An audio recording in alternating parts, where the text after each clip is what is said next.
တွေ့ရတဲ့ကောင်းမလေးတယောက်ပျောက်သွားလို့လိုက်ရှာနေတယ်ညာမွေးပန်းကလေးရဲ့အော်တွေ့မြတွေ့မိသလားကွယ်မျောလင်းချက်အပြေဝနဲ့နေရတကားပဲရောက်တိုင်းလေးနေရည်တလဲလဲမောင်မိုက်တဲ့ညအလဲပိုစိမ်မြူကလေးရဲ့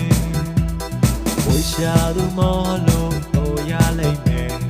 ဝိရှာသူ